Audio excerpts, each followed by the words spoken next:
Tom Clark's 6M podcast is a Boink Studios production. And now, on with the show.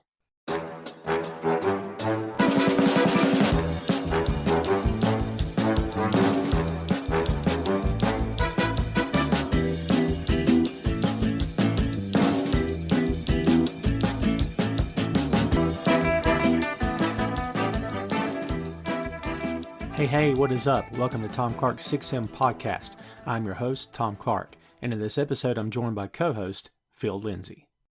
Star Wars Revenge of the Sith. That is the third in the prequel trilogy. And we haven't covered those three films here, though we've covered all the rest of the Star Wars. And there's some of you who are fans of that prequel trilogy. You can have them. You are welcome to have them. I am not a fan of those films. That is not to say we'll never tackle them. But those are three films that I have insisted be put to the side till such a time that I feel as though, okay, maybe now's the time to do it. Here's why I bring it up. In Revenge of the Sith, I was waiting from the moment the opening credits happened, the crawl happened, to the third act. I was waiting for Anakin Skywalker to turn heel. If you don't know your pro wrestling, that means villain, turn the dark side. I spent the whole movie waiting for it. And I had like a sense of dread, a weird sense of dread. Like, I'm waiting for this guy to turn heel. Okay. Here's why I bring it up. Because I spent almost all of The Amazing Spider-Man Part 2 waiting for Gwen Stacy to, spoiler alert, meet her untimely demise. It was all I could think about. From the moment they announced it, Gwen's back. I think I know what's going to happen. And guess what? It freaking happened. Yeah, we ruined it right out the gate. But if you haven't seen it, I don't know why you're listening to this. You should watch it first, then come back. All right? So look, I haven't seen it in a long time, but the only thing I could think about watching it again for this episode was, just like I did before, I'm waiting for the third act when Gwen Stacy, unfortunately, meets her maker.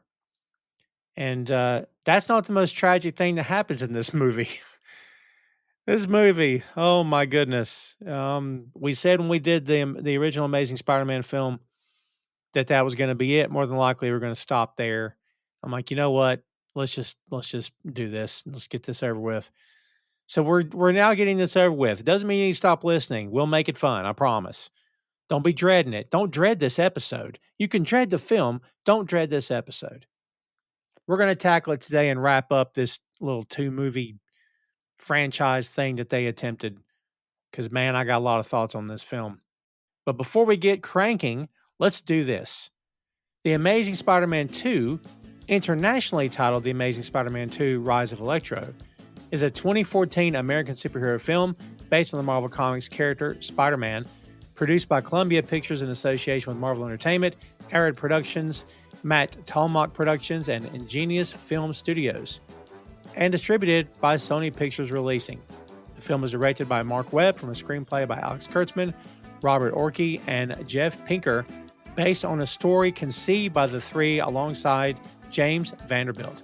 It is the fifth theatrical Spider-Man film, the sequel to The Amazing Spider-Man from 2012, and the final film in the Amazing Spider-Man series. The film stars Andrew Garfield and a wealth of other characters. Some you will remember and some new faces here in this movie, but they're all here, and we'll get to all of them today, particularly one that was, well, we'll say two, that I have no idea what in the world happened, but we will get to that as well. As we said, released in 2014, more specifically nationwide, May 2nd, 2014. Running time, 142 minutes. The budget for this film was around $200 to $293 million. The box office, $716.9 million. And that is your lowdown for The Amazing Spider-Man 2. So, Phil, here we go. We're wrapping this up. And we kicked off that last episode with, your straight up thoughts about how you did not like that movie. You didn't like it then. You don't like it now. So let's kick this off. What's your thoughts about The Amazing Spider-Man 2 overall? A lot of my reception of this movie has been tainted by that time period. In 2012, when I saw Amazing Spider-Man, um, I wanted to be proven wrong about that movie. I watched it and I was like, yeah, this isn't for me. I don't think this is good. 2014, I was in a much happier place in my life. I was still reading comics. I was still collecting comics. And I vividly remember the week of this movie coming out because, again, huge Spider-Man fan. Um, we had a convention here in Chicago. C2E2 was that year. Um, I have Amazing Spider-Man number 600 somewhere in a box or something. Mhm. And I was like, I'm going to go around and I'm going to try and get as many Spider-Man creators to sign this thing. I'm going to make it an entire week-long thing. So I went to convention. I got to meet a lot of Spider-Man creators, including Stan the Man Lee. Nice. Uh, Signed it for me. I flew all the way to New York uh, for over the weekend, and that was the release, if you remember, for uh, the Amazing Spider-Man 1, whatever volume it was on at that period, Mm. by the great Dan Slott. I got Dan Slott to sign both my Amazing Spider-Man 600, and I got the number one issue. I stood out in the rain waiting to get it because big Spider-Man fan. And in New York, I had never been to New York up to that point, but I wanted to see New York. I wanted to get the comic signed, and I saw Amazing Spider-Man 2 in New York, and so it was an entire experience. It was a whole part of the weekend, and so a part of me feels like, hey, that was a fun trip. That was a fun week as a fan.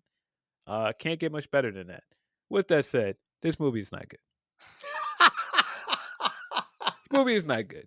Uh, and I mean, there's so many great moments about this movie. There's the moment of me walking in and seeing a movie and coming out and going, huh, all right. And I looked up and I saw the Empire State Building in the distance. I was like, man, this is cool. Seeing a Spider-Man movie in New York, can't beat it. I wish it was a better movie, but it was not a good movie. But that's okay. We're going to review it. You know why we're going to review it? We're gonna review it for you. For you. Stop. Good God, I hate that freaking song, man. I forgot it was in this movie. By the way, you baited everybody in with that heartwarming story, only for it to lead to, yeah, I didn't like this movie. I mean, I don't think you can sugarcoat it very much. I think as much as I didn't care for the first Amazing Spider-Man, this one is a much worse movie in every way. Yes, it is. And it's it's so funny watching it because at times it feels like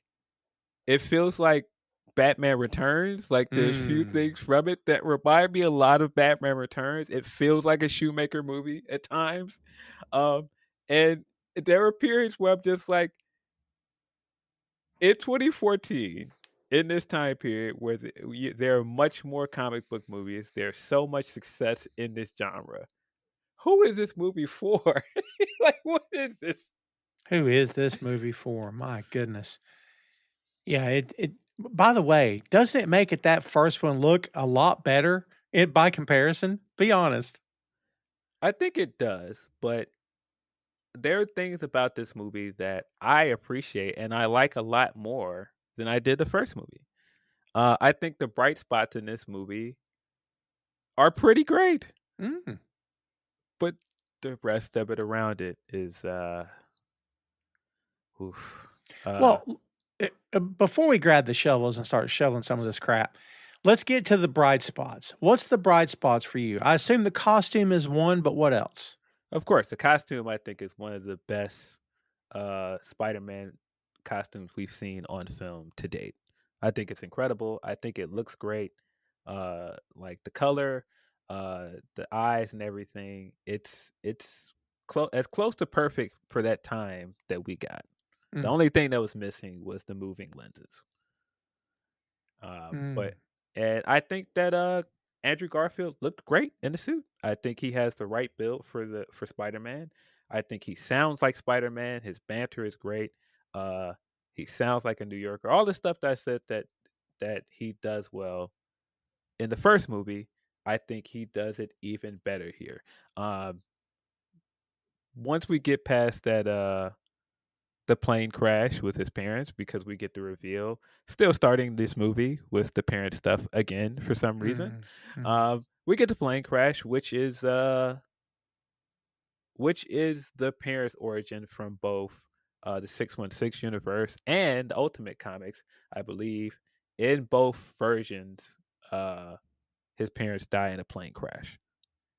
Yeah, and as a comic fan, I knew that bit, but let me tell you that right out the gate, for me, is that when you tell me that his father was working on, you know, genetic experiments to infuse, spider DNA, human DNA, and all this, you're losing me. Like, I think the original Spider-Man story, one of the reasons it was so effective, Phil, was because it just so happened, of all the things in the world that could have happened to this kid, that he's bitten by a radioactive spider. It's random. You Yeah, couldn't have predicted it, it's but it's chance. right. And I mean, they've added a lot to his origin, his mythos over time that makes it seem like it's not by chance. Of course, in the original comics, his parents were CIA agents. Mm. And then like this feels like closer to the Bendis version where his dad is a biologist. Um, yeah, uh, very vivid scene. Even with how vivid and dark and violent it is, I came away laughing at the pilot coming back to try to murder. Oh, we'll get past that because we're supposed to be getting into the good stuff. Yes, yes. Once we get past this this scene and the ending of his parents dying and that cutting to the Spider-Man logo and it's Spider-Man falling out of midair, and I would say this is the greatest depiction of Spider-Man on film that we've ever seen. Him falling Mm. out of the sky and swinging through the city and stopping the robbery. It's incredible. Um, for the first maybe 10 minutes of this thing, I can't say the entire first 10 minutes, cutting out the plane crash and stuff. Just from this point on, of him swinging through the city and stopping that robbery, even him landing on the truck and talking to Paul Giamatti in the truck, and he's bantering the whole time. And it's perfect. It's so good that I'm just like, oh, watching it in the theater, I'm like, this is amazing. And then we get to the graduation, and I was like, what happened? I don't know what happened from there. This thing starts going downhill from then on.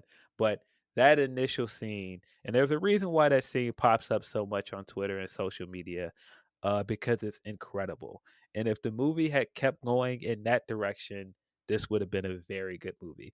Not just that, the montage, when he runs off and puts the suit back on, he jumps off that building and he's solving all of those crimes, and he keeps coming back to his closet, opening the door and taking the suit off and putting it back in the closet. Mm. What a great montage!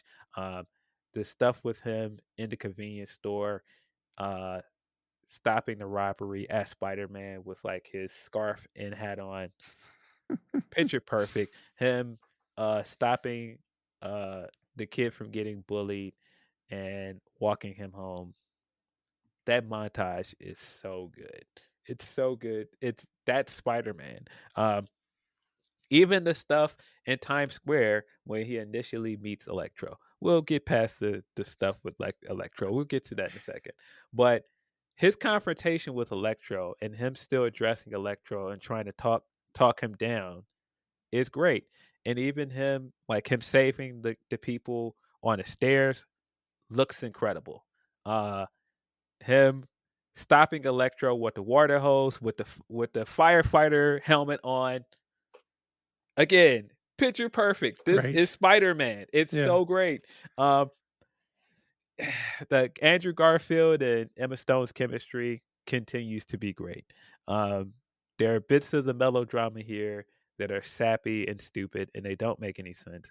But these two try their best to elevate this material because they're great together. Um, particularly like when Gwen comes to him and is trying to be friends, and they're setting the ground rules of all of the things that they can't do around each other. It's adorable. It's great, but some of the rest of the writing around this and their conflict throughout this movie could not be any more heavy-handed. It's it's just not good. Well, Captain Stacy just staring at him. Just the ghost of dead Captain Stacy just staring at him. Poor Dennis Leary. Dennis Leary hopefully got a good payday. Dennis just sit there and just stare at him. You know Just what I mean? just stare at him. We'll get into what doesn't work about their entire conflict, but their chemistry overall, great. Sally Fields, great. Wonderful. She was great in this movie. Yeah. Um, even uh Dane DeHaan, who played Harry Osborn, I thought he was great. I think he Mm. was perfect casting. If I remember the story correctly, Andrew Garfield handpicked him because they're friends in real life, and you Mm. could see it when they had the conversations in certain parts in this scene. It is very believable that these two guys are friends. Mm. Uh, I think he's a good actor. I loved him in Chronicle. Chronicle is a great movie. Oh, it's crazy. Yeah. Um, The material he was given throughout this movie, again, wasn't great, but he tried his best. Boy, he tried mightily to make this work because he's a good actor. Uh, and there are a few actors here that are great, and they tried their best, but yeah. I think I've gotten to most of the bright spots I have. I mean, Andrew Garfield is so good at Spider-Man, and this series does, well, particularly this movie, does such a great job of selling you on what makes Spider-Man Spider-Man. Mm. Um, the fact that he can be an everyman, the fact that he is a champion of the people, the fact that he is just a silly kid from Queens that would do something as silly as stopping the bad guy with a water hose and then high-fiving all the firemen behind him. Right. That's Spider-Man. It is. And he you know, him talking to kids, every time he does it, it feels like a real person. Like he Yes. feels genuine. It doesn't feel like he's acting. I mean, dude, I think that's part of the charm of Garfield as well as this particular version of Spider-Man. Yes. I just think there's a hopefulness to his Spider-Man. I think there's, like I said, Mm, there's so many bright spots in this movie that were not in the first movie. And man, if it was consistent, this would have been a very good movie. yeah. There's a big fat freaking if, buddy, Yeah. for sure. Didn't like the haircut. Let me start there. I thought the haircut made him look like a man.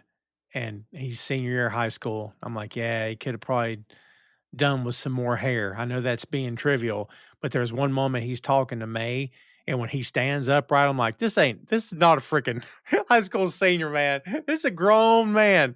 Like, come on, guys. He didn't look like it. Well, he was, as we said, he was very pretty. He's always pretty. But like in the first movie, it didn't feel, oh, this is a grown man, buddy. This is a grown man in this movie, Phil.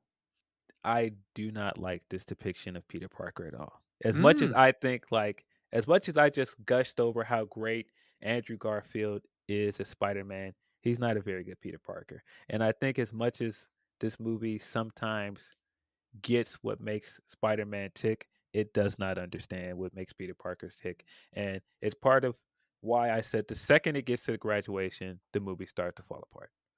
Because all of the stuff up to him getting to the graduation is great. He gets to the graduation, he lands and changes, and he comes out in a t-shirt and shorts. Um, because we got to keep making this Fonzie version of Peter Parker, where he's the coolest guy in the room. He's got to come in and he's got to dip Gwen Stacy in front of everybody and kiss her because he's so cool, guys. I hate it. And his haircut is part of the reason why I hate it, because it's this James Dean version of Peter Parker where look how great his haircut is and look how stunningly handsome he is. It just doesn't work. it doesn't work. Toby is the better Peter Parker for sure. Yes. I think out of the three, he's the worst Peter Parker. And Yeah. I don't think it's his fault. I think it's No. the material. I think it's that the two movies have a big misunderstanding of what makes Peter Parker Peter Parker. Yeah. Um, And it's not just the material, Phil, but it's the DNA. Again, he just doesn't look like Peter. He's great as Spider-Man. He just doesn't look like Peter.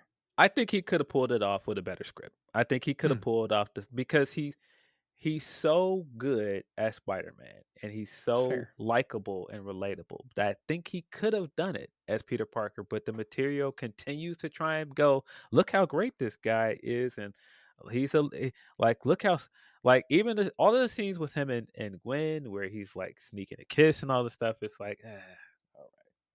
It just Yeah. it just doesn't fit Peter Parker to me. And that's just my opinion of it. Maybe this worked for some people.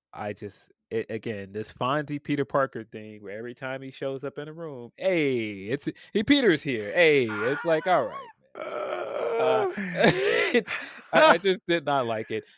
It is something that felt so wrong to me about him accepting the diploma with the shorts and t-shirt on, and uh May comes up to him and he shows the diploma and goes, "This is for you." No, that's not what Peter Parker would do. Because Peter Parker, even as Spider-Man, he understands his responsibilities are mm, still important. And graduating from high school is important. Being presentable is still important to him. mhm. Keeping up appearances is still important. And so him showing up like that, it's just I didn't like it. I did not like it at all. Yeah, it just feel like he's got the world on a string. And I'm like, Peter Parker is not put together. Peter Parker is screwed up. His life is screwed up. Everything's Yeah, barely hanging on by a thread, you yeah. know? I I I want Peter coming from behind the porta potties, trying to stuff his shirt into his pants and tie his Yes. tie and straighten his tie up and put his robe on. Him being effortlessly in a pair of shorts and t-shirts, like I'm so carefree. None of this matters to me, guys. I'm too cool for all of this. Look, I only graduated for you, May. Here's your diploma. I don't like it. Yeah, and it's the timing of this is weird. By the way, he was 31 when this movie came out. Yeah, Not for nothing. I'm just saying 31. But like Phil, the timing of this is weird too, because this is after Downey's Iron Man. This is after the first Avengers. I mean, the MCU is kicking off, and this is a standalone because of thank you, Sony, and all your wisdom. Standalone MCU before any deals were made or anything like that. So I don't know. The timing always seemed off to me here too. But no, I agree with you. I think Garfield is capable of anything, as we've seen in the years since this movie happened. But yeah, there's just again the dynamics between him and her are great. They have insane chemistry. But any given moment when they're talking, I'm like, this is not Peter Parker. no. The stuff with Leary just kept taking me out. I'm like, well, you pointed out in the last episode, you've got such a problem, but then by the end of that film, we're just going to erase that. Like, Captain Stacy didn't say that to him, but now he's burdened by it. Like, what Yeah, changed? You know? and this is the beginning of why I say their conflict does not work. Um, you Yeah. just you introduce the entire dynamic of this whole thing, starting the movie with her calling him while he's stopping a robbery. Like, where are you? And they're together. They're very clearly together. Mm. Um, he shows up at the graduation, dips her in front of everybody, and kisses her in front of the entire school. But then when it's time to go to dinner with her parents, oh, what is this? What is this doing? What am I doing? I can't do this. I see your father everywhere. And I'm like scratching my head uncomfortably. But you didn't have that problem showing up and kissing her in front of everybody. No kidding. Like, I don't understand what changed. Oh, because you saw Captain Stacy's ghost in the background now? Like, oh, I can't do this. All right, man. Yeah, I don't. And she's got a great point to him when she's talking to him outside the restaurant. Like, who does that work for? Like, your decisions don't have anything to do with me. Who's that working for? Like, she's not wrong. And then she points out that he's done this to her again and again. So it makes you wonder, Phil, in the between time of the 2 years since we've seen these characters, how many times did he do this to her? Like, seesaw, back and forth. I'm not sure. Maybe, maybe not. Like, I did like that little bit of planting the seed that to make you believe, well, this isn't the first time he's done this to her. Of course. That was some of the worst dialogue in the movie. I break up with you. Yeah, That was right? some of the most unnatural dialogue in the entire movie. Um, but yeah, he comes off like a jerk in two scenes here. Um, like I said, he showboated and got to graduation, kissed her in Mm. front of everybody. But then when his parents are like, with mother, her mother is like, "Well, come over here, come take a picture with us, go to dinner with us together." He's like, maybe later." It makes him look like a big jerk. And then he shows up to the restaurant and is looking through the window and he's acting like he's not gonna come in. But again, you had no problem with this like huge public display of affection, but when it's like just an intimate setting and sitting down with her parents, because bad boy Peter Parker's got to be too cool for school. He's got to stand outside and be in his emo bag. It's like, Uh, it's just that entire conflict doesn't work. I think if you come into this whole, if you start this movie with him pining after her and they're just not together, sure. mm. But to go from there together and he's fine with them being together and then within minutes he's not, it doesn't really work. Uh her speech at the graduation is the most heavy-handed piece of foreshadowing I have possibly ever seen in any movie. Yes. She starts this graduation by speech by saying, "We think we're immortal." It's like, "Oh yeah, you're dying." Within minutes, like her entire speech is like, "Yeah, she's gonna die." Yep. And And even when they're talking at the restaurant and she's just like, "What does this do for me though? Because this is my choice." And I was like, "I get it, Gwen. You're going to die. I understand. You've made it clear this is all your choice. And so later when you die, we're not supposed to blame Peter Parker, even though he did break the promise that he said he was going to keep that would Yes. have possibly kept you safe. It's okay because it's your choice." Yeah, the writing here just is not good. It's not good at all. It's not good. And like, they even teased her death in the third act when he webbed her up. Like, and you're like, oh, is this gonna be? Nope, that's not it. Like, dude, it's like they're dangling the carrot in front of you, man. Yeah. Freaking crazy. Even when he's like, "Nope, stay here," and he wept her to the police car, Yeah. and because he's like, "Nope, I'm keeping you out of danger," and then she just ends up following him anyway into more danger. And by the way, how'd she get out of that webbing? I don't know. Because in the comics, wasn't it an hour? Isn't it an hour till it dissolves or something like that? Yeah, he multiple times in this movie again because it's too cool, carefree Peter Parker. He does several things that would basically reveal his identity to people. And I guess people are not watching when he does these things, like when he's in Oscorp and he webs that mug out of that tray, and then he starts doing all of this stuff to trip up the security guards. At no Mm. point where there are no security cameras that see this guy use his webbing and do all of these things, and then just walk away and just again, he's so cool. He gets to walk away from all of this. Like none of that happens. It's like, that doesn't make sense. It sure seems like he swings down and runs into that wall when he's rushing to talk to her, right? Yes. So I'm like, did nobody see this guy swing down there? Right? As Peter, not as Spider-Man. Yeah, it's in the middle of a street. He swings onto the sidewalk and slams into a wall. Nobody Yes. sees this? Nobody. Yeah. I don't know. And she flat when he webs her hand to the thing, she flat out calls him by his first name. Yes. Peter. Yeah. And then later he says out loud, thank you, Gwen Stacy." And I'm Yes. like, y'all aren't trying to protect this identity at all, are you? Like, No. come Um, on. yes. Also, more heavy-handed foreshadowing in case multiple things did not tell you she was going to die. I'm going to England. You throw this England plot line in there. Oxford. I'm going to England. And Yeah. then Then he professes his love to her and goes to England. So immediately, anybody that has any common sense, anybody that's ever read a comic, anybody that's ever watched a movie or a television show, you know that these things are serial. This guy is not leaving New York. Spider-Man cannot leave New York.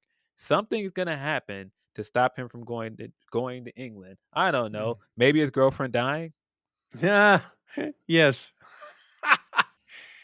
Yeah, the whole England thing felt out of place. Like, yeah, I don't get it. You're And you're the way he dismissed her, like England, yeah, I'm like, you're kind of acting like a douchebag right now, Peter. You know what I mean? Like, come on. Yeah. You're setting up this possible happy ending for him that isn't really a happy ending for Peter. It's him following her on her opportunity. None of this is about him. This is her opportunity that he's only following her for to be with her. Yeah. And I get that's supposed to be this grand romantic gesture, but the way you're building this around this entire thing, and to Captain Stacy's point, you're always going to be Spider-Man. Hmm.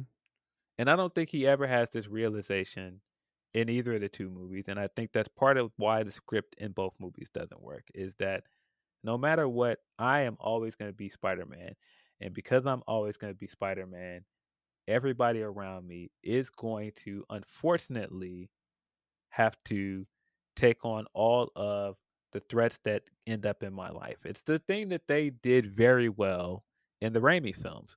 Mm. I don't think that they got that across as well in these two movies because Peter comes off pretty careless in both movies.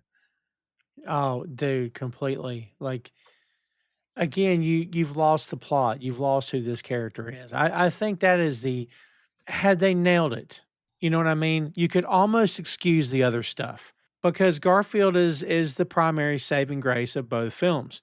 But the fact that they didn't nail Peter at all, didn't even really come close.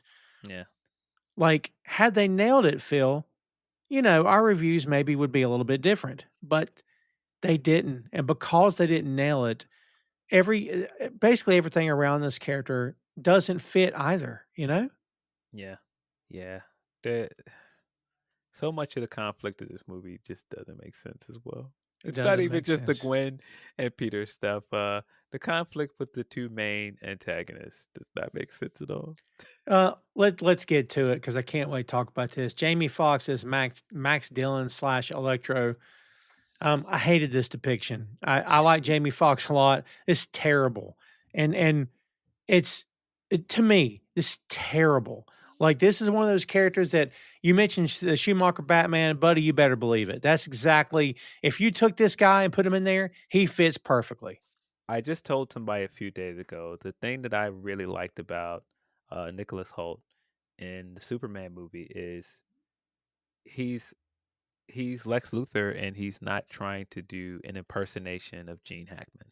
Yes. Because we had to sit through so many guys trying to redo what Gene Hackman did so well in the original movies. Hmm. And that Gene Hackman was great.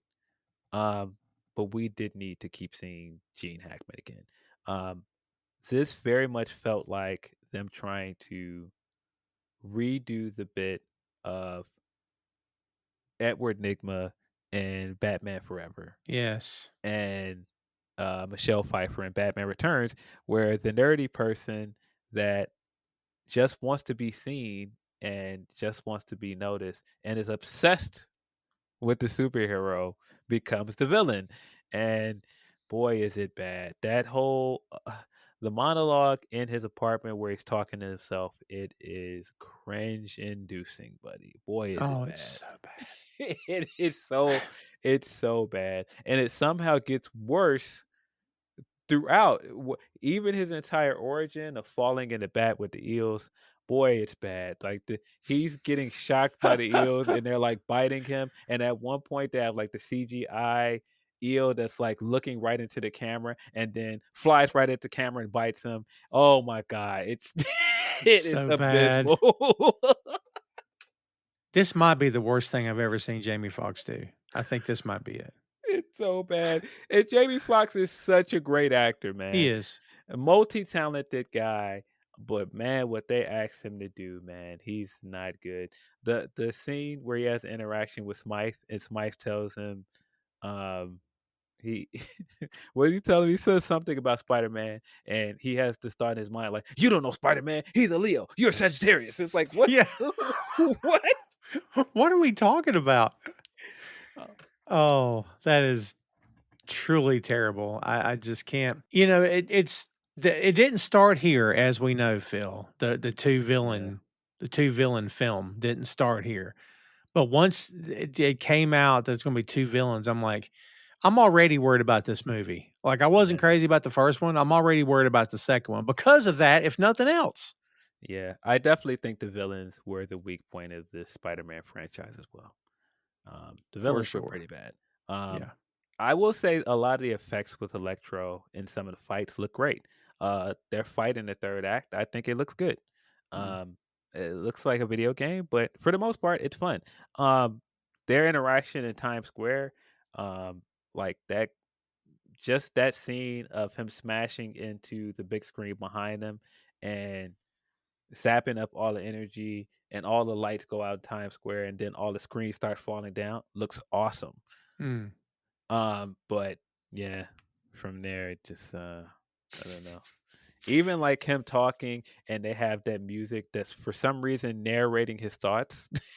Yes, dude, what in the world was that about? Because like once you become aware of it, you're like, oh my god, what is this? It's so bad. It's so bad. They shot at me. Like all this, it's so bad. It's so bad. Yeesh. Yeah, the electro stuff is oof, it's some of the worst stuff in this movie. Um Yeah, Once he actually becomes Electro, now his actual plan as Electro, of course, makes no sense at all. nothing. But um, at least like the fight scene with Electro is fine. Yeah, All of his like backstory is just bad. It's so bad. His origin in a lab of falling in a tank is really really bad. yeah, it's pretty darn awful.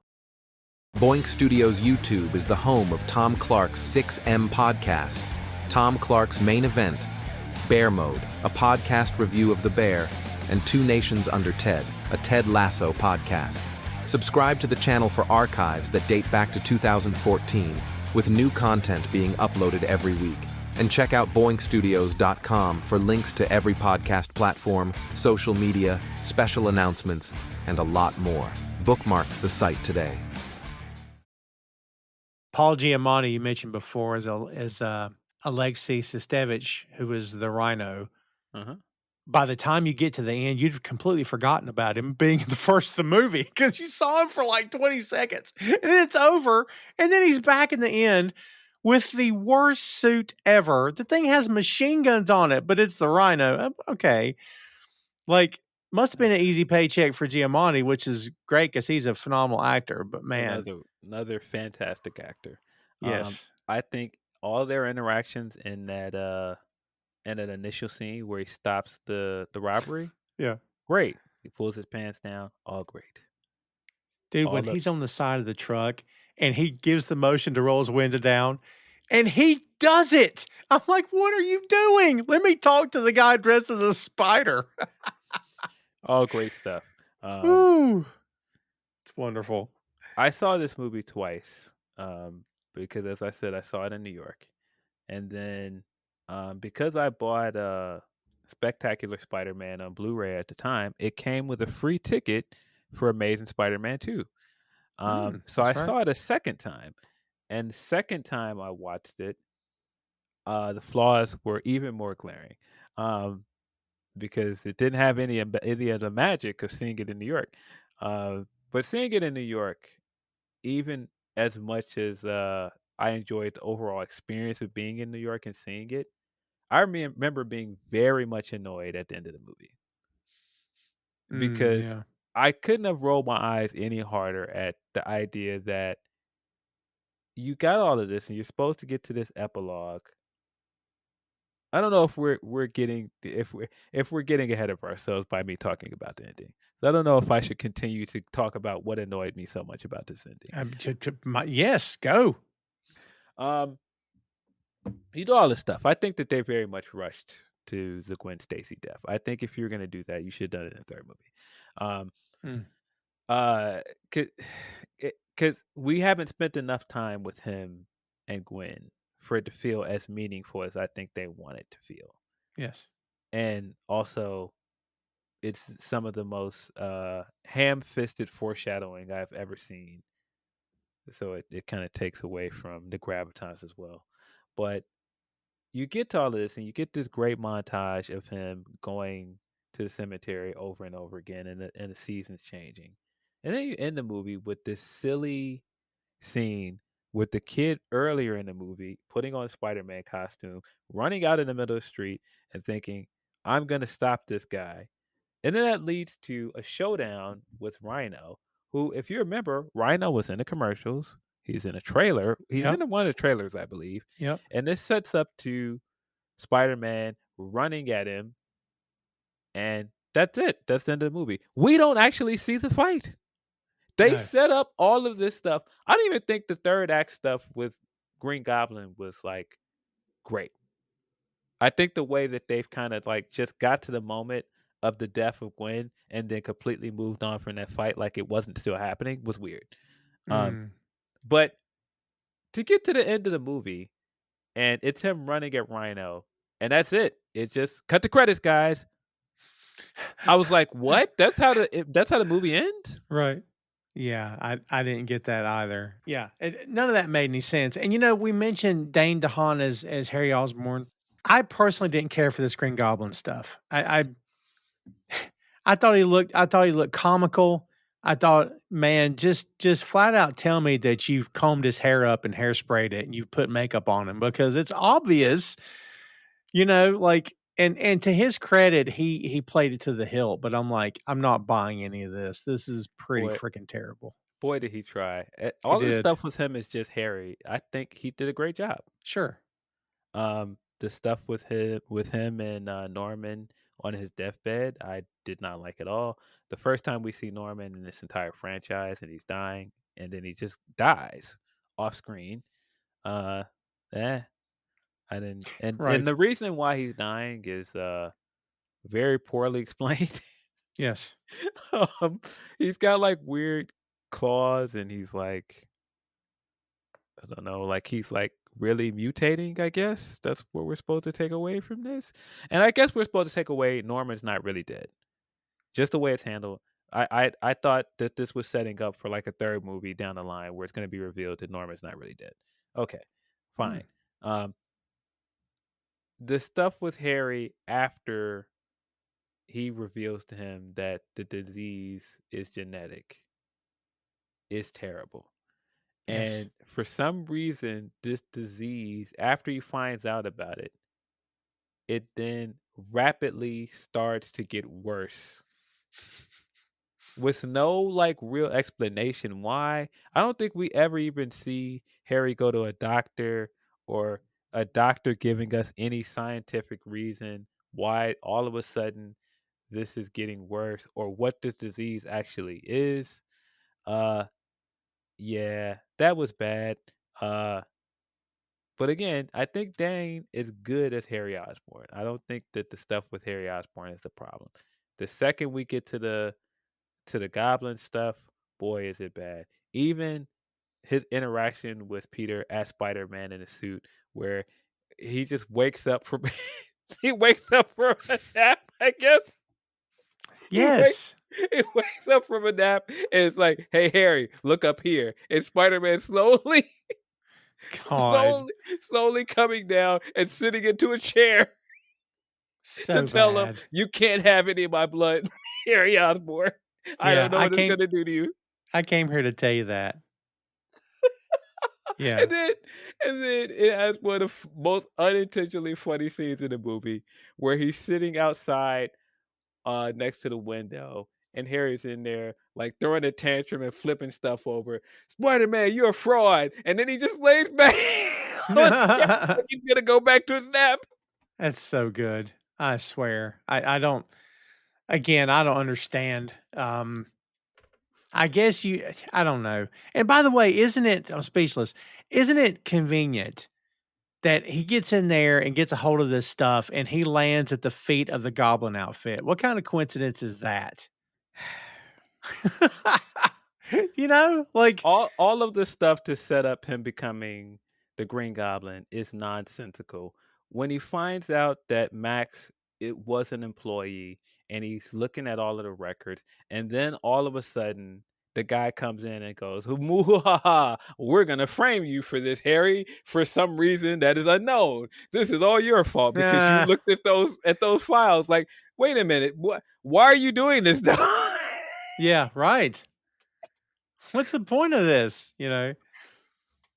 Yeah. Chris Cooper, by the way, another great actor, is Norman Osborn. And we basically got him no time. And by the way, this freaking disease, this genetic thing, why is it affecting Harry at age 20, but it didn't kill Norman till he's 70? How'd that happen? But that's kind of my question here is that he tells him that he's going to start seeing the effects of it because he starts seeing the effects of it when he was his age. But it didn't kill him until way later on in life. Way So later. why is Harry like so desperate for a cure and why is he acting like, "Oh, this thing is going to kill me any day now?" Like, what? How? Like, what is this disease? Like, Yeah. yeah, I don't get that. And good point about the chemistry between Garfield and Dahan, right? I agree. I agree.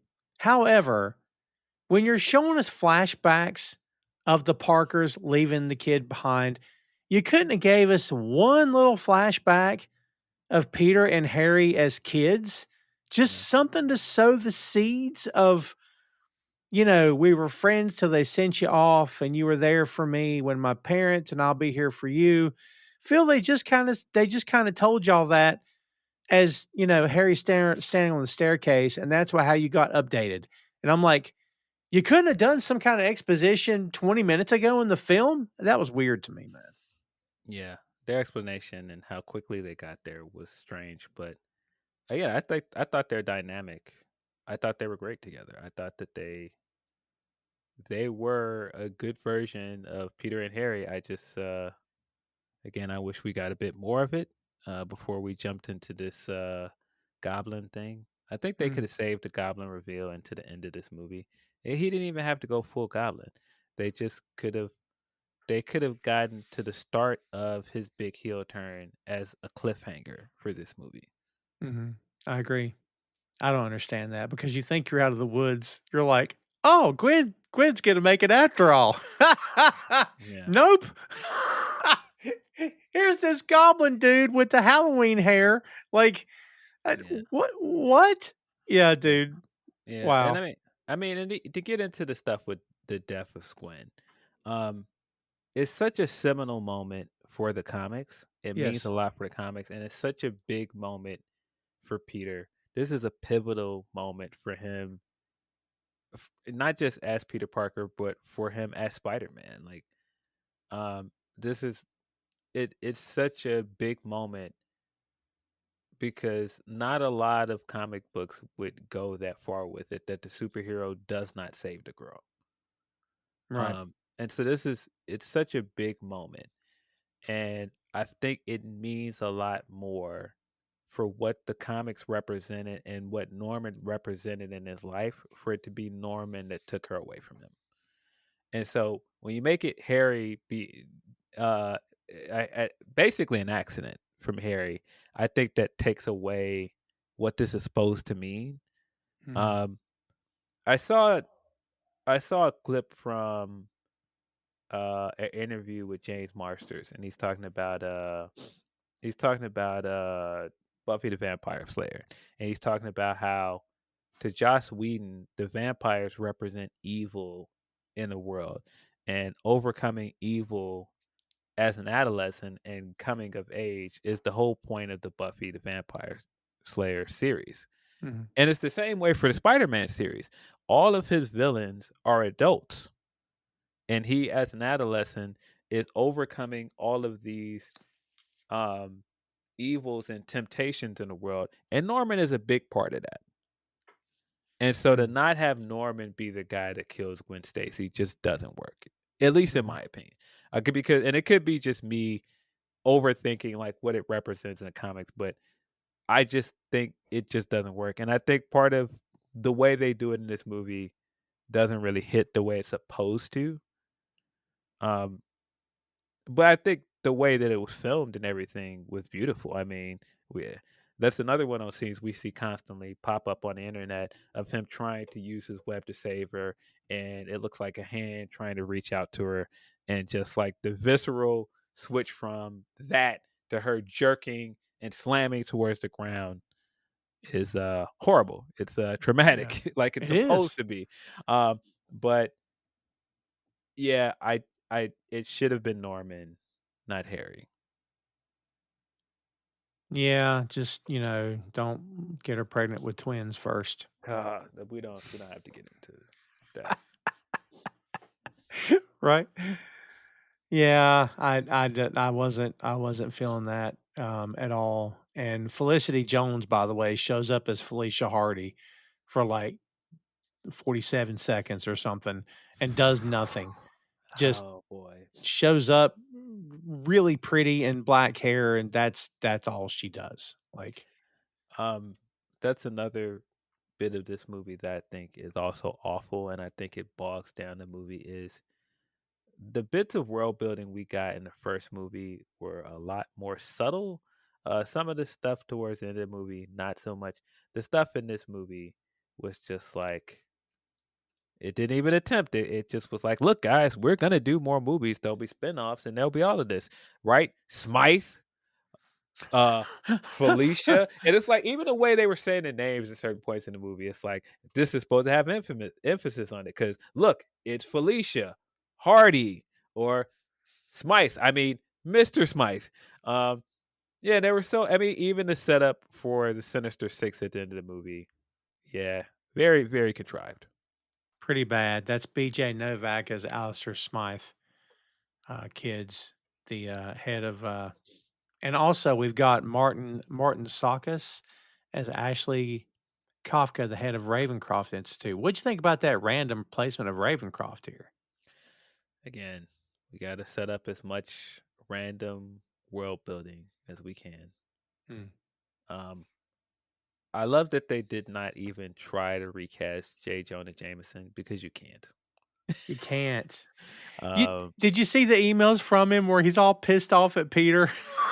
The yeah, pictures and stuff. the emails were perfect because the wrong is like it's a direct reference to J. Jonah Jameson in the Sam Raimi films, and I thought it was hilarious just having that pop up as a subject in email. Wrong in all capital letters. That's great. Hilarious. That's great. Yeah. I want a quarter every time somebody says it. I'm telling you right now, it's so great in those Spider-Man movies. Oh my God. So great, man. Yeah. Skylar Kazando is back again. He is our current Jimmy Olsen, our brand new Jimmy Olsen. He is back again as one of Gwen's brothers. And who else do we have here? Shailene Woodley. And kids, if you don't know that actress, you almost had your Mary Jane Watson. hmm She was cast as Mary Jane and filmed scenes that were cut from the final film. I have never seen those scenes. Have they ever been released anywhere?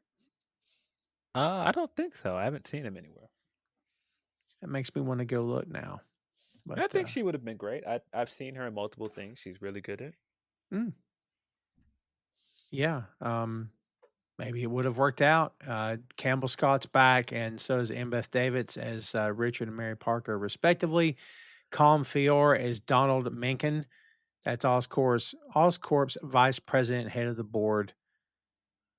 So he's here as well. Sally Field, of course, as we mentioned, as May Parker, did an interview on the Howard Stern show 4 years after this movie came out. This is interesting. And said, quote, "It's really hard to find a three-dimensional character in the film, and you work it as much as you can. but you can't put 10 pounds of crap in a 5-pound bag. Wow. So she knew already, man. Yeah, I mean, yeah, yeah. I think most of the cast of this thing went into this trying to salvage some pretty bad material and elevate it to something good. Hmm. They tried because there are a lot of good actors in this movie. They Yeah. tried, Yeah. but it's not good. Uh, they're continuing this trend that I did not like about the first movie of trying to add this mystery with the parents in, and it's just not compelling in any way. Um, we get more of it in this movie, and boy, did I not care. I was going to ask you about that. I was going to ask you what your take is on the whole Roosevelt subway station. And, he has the tokens and only the tokens open it up. And I don't know, man. Seems very cloak and dagger. And then, Phil, as soon as we saw it, we didn't see it again. Like, Yes, it was the same thing they did in the first movie, where we get a few developments with it. We don't get enough to actually get anything meaningful for it, anything that actually changes the plot of the film, mm, anything that's really integral to this plot. It's just more of this parent stuff that's just kind of sitting on top of this movie as like a side dish that nobody asked for. It's yeah. it's just not good and it's not interesting. It does nothing to move the plot forward. I don't know why it's here. Um, the opening the movie with the parent stuff again, you have this very grim uh flashbacks of all of the stuff from the first movie. We're seeing it from the parents' perspective this time, and them leaving Peter with May and Ben, and then of course everything that leads up to their plane crash. Um, the the assassin the assassin's plan makes no Yes. sense. The assassin's None. Yeah. plan Get makes to it. no sense. Yeah. He he plans to murder them and then get on a parachute and jump out of the plane. Why go through this elaborate plan when they're on this plane ready to take off? You're already on there alone with them as a pilot. Why didn't you try to kill them while the plane was still on the ground? Why did you fly it up into midair and then decide, yep, now I'm gonna go back there and do the job and get my parachute out and jump out of this plane? You didn't have to do any of that. I mean, playing devil's advocate, killing them on the runway presents a problem because you got a whole plane and two dead bodies to deal with. But if you jump ship and leave them up there and the plane goes into the side of a mountain, you can cover that up. I Okay, mean, sure, that's me giving them benefit of the doubt, maybe. sure. Uh, it just Maybe. seems like a very cumbersome plan, doesn't It it? does. Yeah. And even like he's struggling to like he locks Mary in in the restroom and it just all it's a very strange scene. Yeah. a very strange scene. Um, it's very sad and it's supposed to get us to a point like, oh, his parents were heroic, Right. Yes. but if if it led to something like if we really understood the weight of what they're protecting, what's on those files, and why it means so much to him to protect it and make sure it doesn't get into the wrong hands, then it would have resonated more. Mhm. Yeah, I agree with that. I agree with that. And also on the plane, when we think that Richard Parker has got this guy down for the count, which of course he does not, but he thinks he does. But like, I know you don't want to you're not a murderer, evidently, but your wife is lying there and she has not been shot yet, right? Or has she? Has she been shot already? Yeah, she's been shot because she's laying on Okay. the ground, right? This is before he straps her into the seat. Yes, yes, yes. So I'm thinking, okay, let's say it's you don't know how to land a plane, but at the same time, yeah, your wife just got shot and you got this guy down. You think you've knocked him out. Dude, I'm taking that gun. I'm finishing the job. because what would you rather have happen? The plane crashes and you die anyway, or you get in the cockpit and try to find a way, get on the radio, say, "Hey, I need help.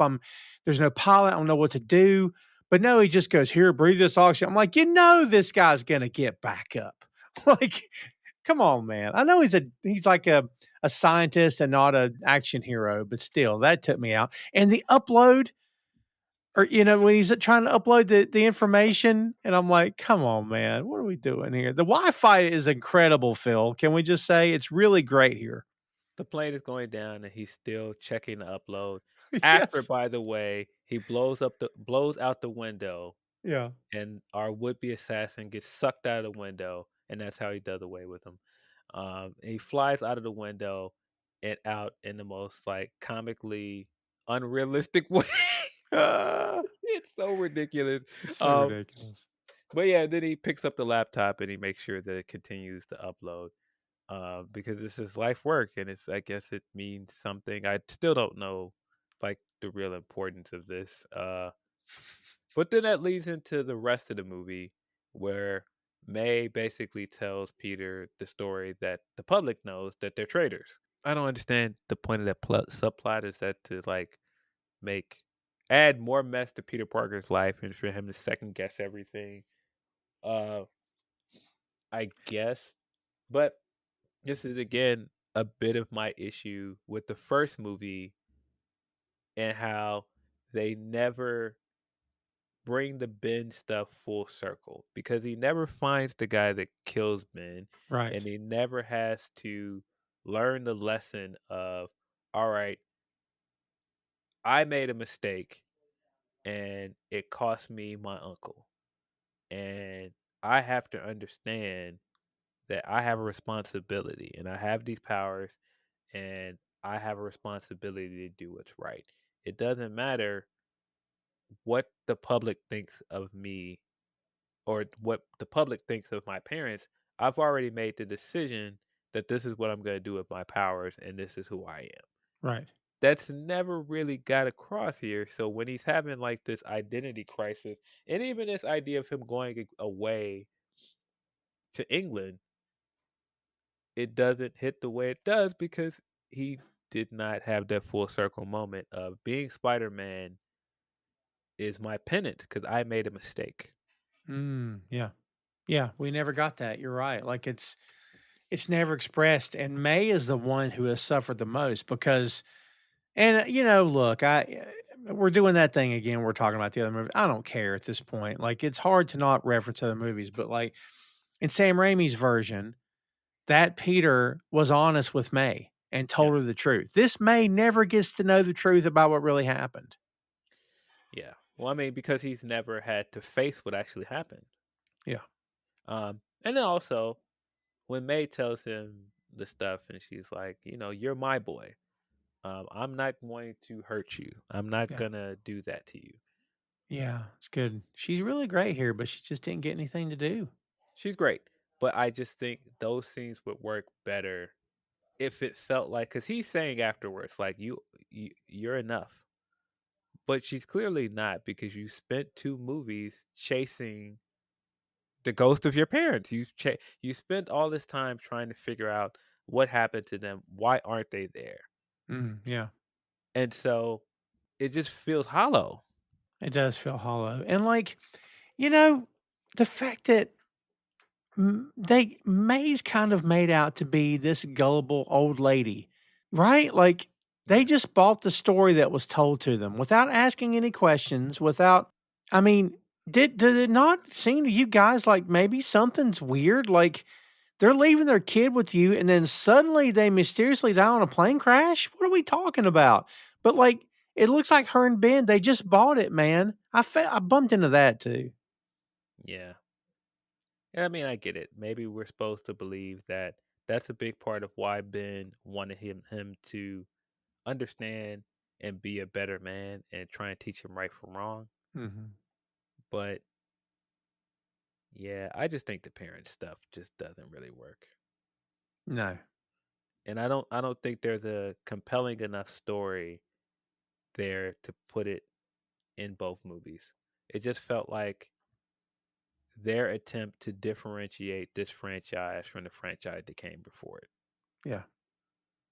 And of course, to use that as the bridge to get to the spinoffs. But I just don't think any of that stuff is interesting enough to keep fans engaged. Yeah, I agree. And we get the guy at the end.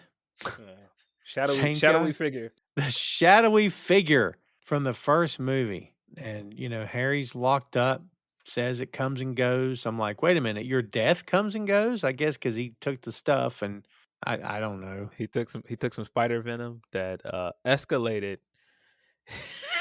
Yes. escalated disease and made him more grotesque. I guess it comes and goes. Yeah, boy, the goblin mutation and everything is pretty bad. Yes. But Crazy. Michael Massey is the guy in the shadows, by the way.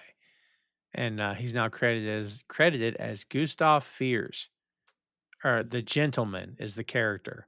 So it's an actual character from the books, which can I be honest with you? I don't remember this character at all. Do you? no, but yeah, he sets up the we should build a team because at that point we're into the first phase of Marvel and setting up a post credit scene that leads to a cliffhanger with building a team of villains. That's their way of trying to say, look, we're building this universe around this. But unfortunately, by the end of this movie, I don't think anybody was that interested in seeing more. No, because in those vaults we see Doc Ock's arms, we see the vulture's wings, and we see the rhino, exoskeleton. Tom Clark's 6M podcast is sponsored in part by Radius Law Group. Every day, Radius helps individuals, families, small businesses, and nonprofit organizations throughout North Carolina, Florida, and Pennsylvania resolve their legal issues by providing effective legal counsel in the areas of estate planning, as well as elder law and Medicaid. Radius Law holds the radical belief that working with a lawyer can indeed be enjoyable. So give them a call at 1-800-519-5667 for more information and tell them that Tom Clark's 6M podcast sent you. Yeah, and he's trying to get him to. How many guys you're thinking? I'm just waiting for him. I think 6 guys would be a good number. I'm just waiting for him to say it. He never says it. Yeah. Yeah. They might as well have just done the Fantastic Four ending where it's like, we'll call them dun dun dun dun. Dun, dun, dun, Yes. dun, dun. Yeah, nah. Yeah. The issue with this as well, and this could be me also over obsessing about Spider-Man comics and what his mythos is supposed to mean. When you set this up as this big corporate entity that created all of his bad guys and all of these things are just in a vault ready to just give to somebody and make them into the next villain of the month, it doesn't hit the same as it's supposed to because these are all characters that mean something to Peter Parker as well as Spider-Man. Hmm. That's why Doc Ock is Doc Ock. That's why Norman is Norman. And the same thing with like someone like Vulture. Like all of these people mean something to Peter Parker as well as Spider-Man. And Mhm. it's supposed to be setting up all of these adult figures in his life that he's supposed to contend with. Because again, this is this representation of evil in his world. And Mhm. I don't think like when you set up as this big corporate entity, that's the big evil entity. That's that's less that's less of what I thought Stanley was attempting to do with the initial comics. It's not as interconnected anymore. No. It's not personal to Peter anymore. Yeah, I get It it. do- it doesn't have the same overarching theme. When you're setting it up as like this big corporate entity and Sins of the Father that played into this, because of course we got the footage of Richard and Norman and they work together. I, having that tied in Norman, I don't think it's necessary. I don't think it adds anything here. Yeah. Yeah, and, just a little bit of news here on casting choices, kids, is that, basically Electro, the design for Electro was based more on the Ultimate Marvel incarnation of the character. Hmm. We had actors like Eddie Redmayne, Claflin, Douglas Booth, and Boyd Holbrook tested for the role of Harry Osborn. Alden Ehrenreich, Brady Corbett were also considered. Michael B. Jordan also read for the role, which I did not know till now. Wow. That's pretty cool. Dane DeHaan was chosen to play Harry Osborn, as we alluded to earlier. Yeah, and Shailene Woodley, as we said, according to Garfield, he said that he thought all those scenes were in the backyards, their respective backyards. They had 2 or 3 scenes with the 2 of them talking over the fence and one riding together on a motorcycle that never got to shoot. And those scenes were cut because director Mark Webb explained it was a creative decision to streamline the story and focus on Peter and Gwen and their relationship. So, yeah. It's worth noting that this movie on the Rotten Tomatoes has a 50%, which I'll be honest with you, I don't know why it's quite that high. But uh, Very interesting that he decided, nope, these Mary Jane cameos, we gotta cut that. We want to streamline this. None of the rest of the unnecessary bloating that added to the 2.5 hours of this movie. None of the parent stuff that wasn't really that interesting. No, we're not gonna trim any of that off. Nope, we're gonna cut this Mary Jane cameo. yeah, you know, Phil, you know this. Anytime you have a main star, your main character, and maybe it's not a superhero film, but your main character, when you start fleshing out that ensemble cast and that main character's screen time gets cut down, even by just a fraction, whatever you're doing when he's not on camera or she's not on camera had better be good. And it wasn't good here. Like it just, like you said, it didn't serve the story. It doesn't flesh out, make Peter more interesting. It just, it's really only there, I feel like, for the Osborns and nobody else. Yeah. I don't get that.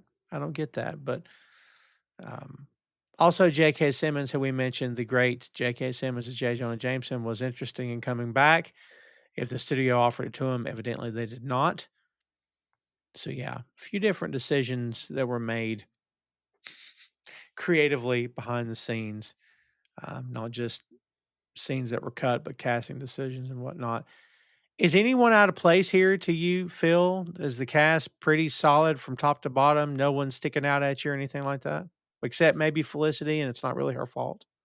Yeah, I think most of the cast here fits. And I mean, Felicity is not her fault. It's just like she's just shoehorned in here because we got to have somebody with a name as Felicia Hardy in case we want to do a spinoff. And that could not be more apparent that that's what they were trying to do. Yeah. I mean, I feel like everybody's pretty much on point. You know, I think at points I think Jamie was miscast here. And I don't think it's because Jamie yeah. couldn't play a good villain here. I think he was miscast in this version of Electro. Yeah, I agree with that. And Jamie Foxx is really good, but, Yeah. I'm glad that he got a second go of it. He's much better in No Way Home. Well, so, much uh, better. he's so much better in No Way Home. And it's a shame that this is what they decided to do with Jamie Foxx. It's a shame that that's what they decided to do with both of the villains in this movie because boy, their role in this movie was not great. No, no. Boy, man, honestly, I want to go back and watch that Spider Man film now because I feel like, doing these movies, 2 movies back to back, that movie, I kind of forgot how much it really redeemed the characters from these 2 movies, man. It did. It did. Uh, it tried its best. Uh, Right. it tried its best, but Yeah. yeah, there's so many. There's so many things that I, I by the end of this movie just kind of ended up groaning at and going, "Yeah, well, we're on this track. Might as well keep going here."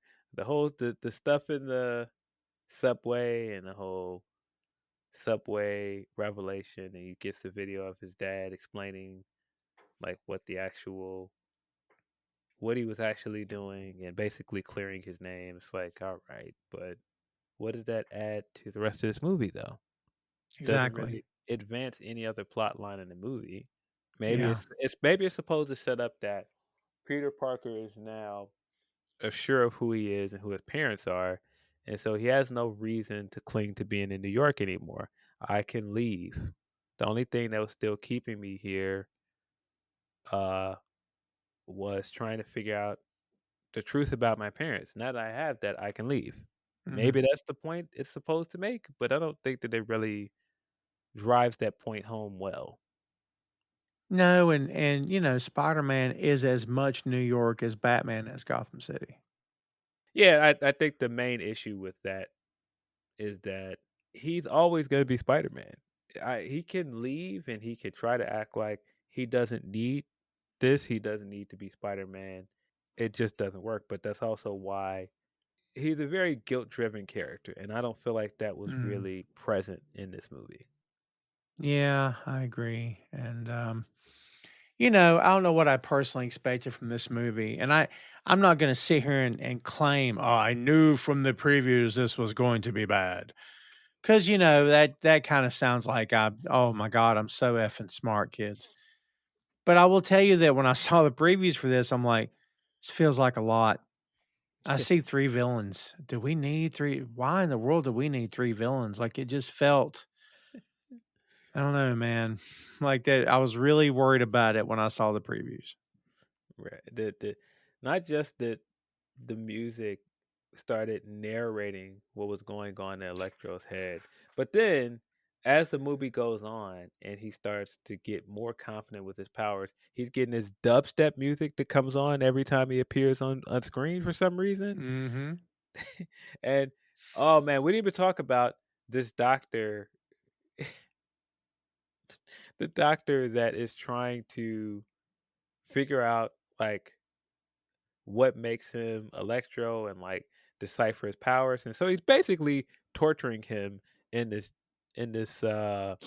My God. containment thing that he's held him in. Yeah. And this was very Schumacher-esque as well. There's a scene that's very much like this from Batman and Robin. It's almost identical. It is. God, it so is. Yeah. Well, this movie's got so many problems. We warned everybody when we started. We warned everybody when we did the first one. I Uh, mean don't- I mean, if you need further proof this movie had problems, there was an entire universe planned by Sony to directly compete with the MCU. First of all, it's Marvel's properties. What are you doing? Competing? Because part 3 of this franchise was supposed to come out on June 10th, 2016. And, the creative team was supposed to come back, write a fourth film with a release date of May 4th, 2018. And there were supposed to be spin-off films, including The Sinister Six, Venom, Carnage. Like, they were ready, buddy. And they got all that crap later. But when they uh, gave it to us, we're like, yeah, it's not good. Not quite what you expected. Uh, I referenced it earlier uh, with the Philip Phillips song.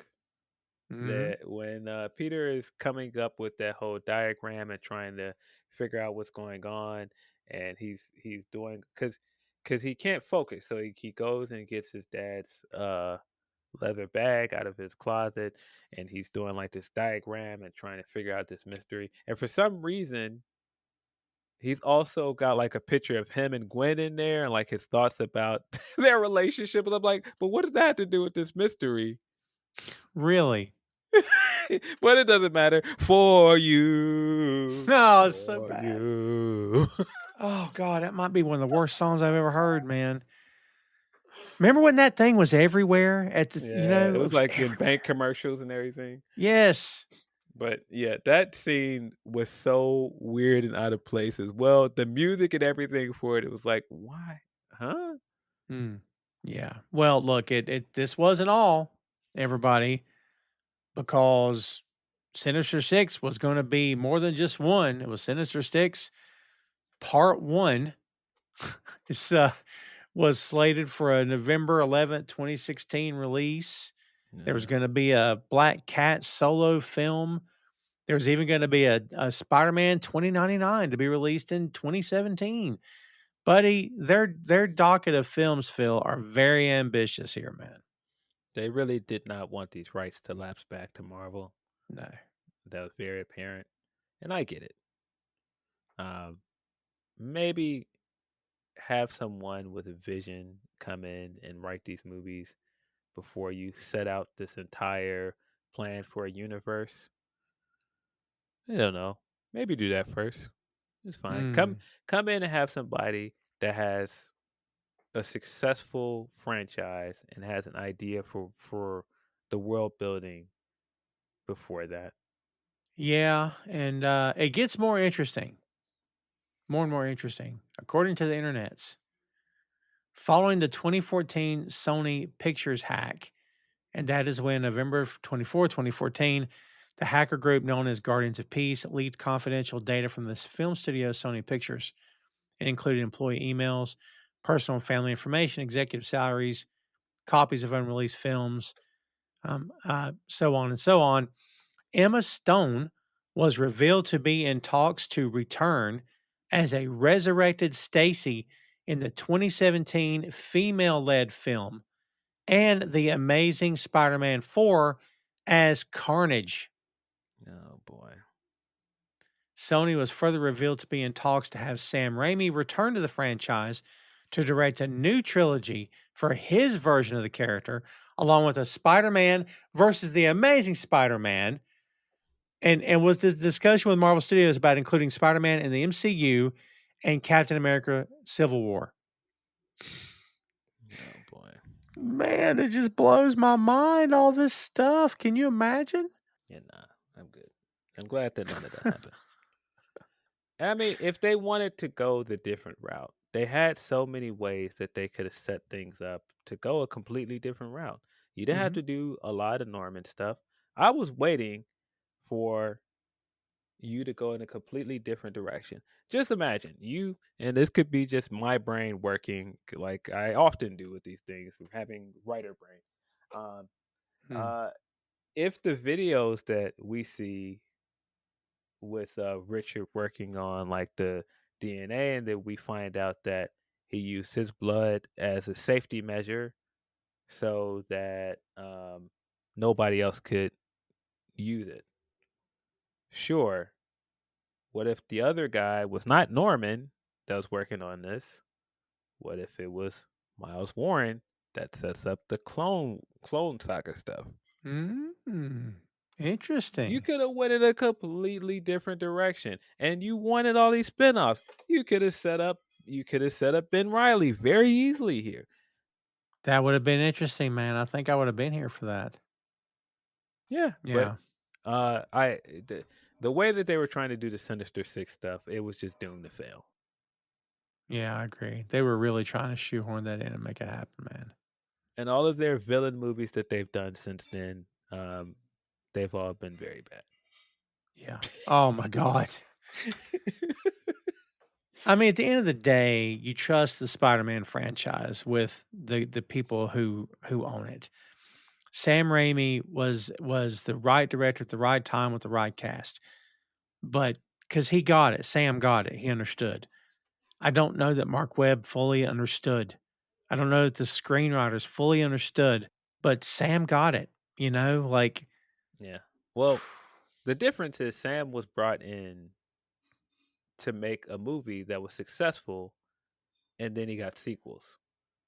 I don't know that Mark Webb was brought in to do what Sam Raimi did. Mark Webb was brought in as a placeholder to go, hey, we already have the plan in place to do 3 movies, and this is going to turn into this big, massive franchise for us. You're mm, just going to be the guy that does the precursor to that. So it doesn't really matter if those movies are uh really that great. They're going to do well enough that are going to get us from point A to B. That's all. You're just pushing this boat off of the shore into the water. That's all this is. You're that's a just good way to put it. kickstarting this thing. That's all. Yeah, it's a good way to put it. I like that. Yeah, yeah. Just I don't think that he was ever given the time to actually get us to a good film. I don't think that there was a script here in place to get us a good film. I think yeah. that this was all rushed along. And I don't think that that's all on Mark Webb. Uh, I just don't think that they went into this with the same attempt to make a good movie. Yeah. Yeah, I agree. It's very tough. Very, very tough, man. This whole thing, again, I think I said this in the first episode that it's just one of those things where it's like these two movies are just a random, oddball little two movie franchise that really it never became anything. And it was only because of the success of the Tom Holland Spider Man and the MCU that any of these characters got any sort of closure. And, while I'm glad they did, had that Tom Holland stuff never happened, these characters would have been just, floating around limbo for years and us wondering whatever happened. But, I'm glad they got their swan song and got their send off. But, I again, these two films just kind of stick with me as just a random bit of what was that? You know what I mean? Like, it's so funny, man. The grand scheme of things, it's a very odd little two movie set, I think. Yeah, I feel bad because Andrew Garfield really did want this to be successful, Yes. and I think he could have been a leading man in a franchise that was much better than this. Yes. And you could tell that he was very upset with the way that this went. He's spoken publicly about how disappointed he was in it. Hmm.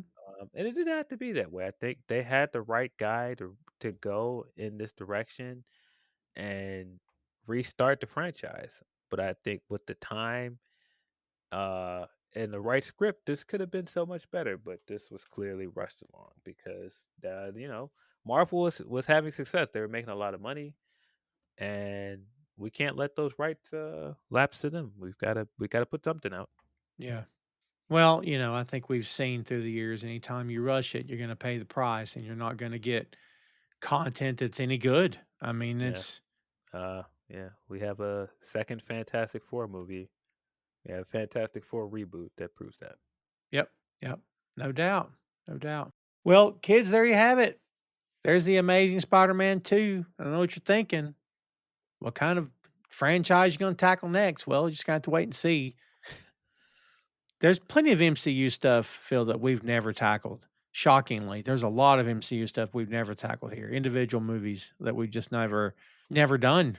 But they're not going anywhere, so we'll get to them eventually. But before we get out of here, let's get your last word on the Amazing Spider-Man 2. This thing started on a high note. I think that that opening scene of Spider-Man swinging and stopping the robbery will go down as one of the high points of Spider-Man in cinema. Mm. I truly believe that. Uh, but then the movie proceeded to jump off of a cliff. It never really recovered, and it's a shame that it didn't because there are bright spots here, and there were spots here where I thought this could be a good movie, and it just is not. It's not a good movie, and there are a lot of people that were in this movie that attempted to make this a good movie, and it's not their fault. It's not Andrew Garfield's fault, not Emma Stone's fault that the script was not good, and the studio was trying to get to a destination before they built a proper mode of transportation to get there. Oh, that's well said. Yeah, I agree with that. Yeah, I mean, I had to echo what Phil said here, kids. It's just as I said earlier, these two movies just have their fair share of problems, and at the end of the day, at least we did get redemption for the characters. We got a great Spider-Man. As we noted in the first episode, they are currently filming the next Spider-Man film. I'm going to be interested to see how that's going to look, how it's all going to play out. That character is pretty screwed up after his last movie, and we'll see how everything plays out with that moving forward. But yeah, kids, just stick around. We've always got Marvel stuff coming down the pike at some point, and other stuff as well. As you guys know, we cover all corners of pop culture as we can, and including music and including other stuff too, not just comic book properties. But we appreciate you guys tagging along for the ride. Thanks as always for subscribing, for following, for downloading, for sharing. We appreciate you very much, kids, and we will see you around next time. But until then, that is The Amazing Spider-Man 2. Hey, thanks for listening to the show. Check out our social media on Twitter, Facebook, and Instagram at 6M Podcast. We'll see you next time.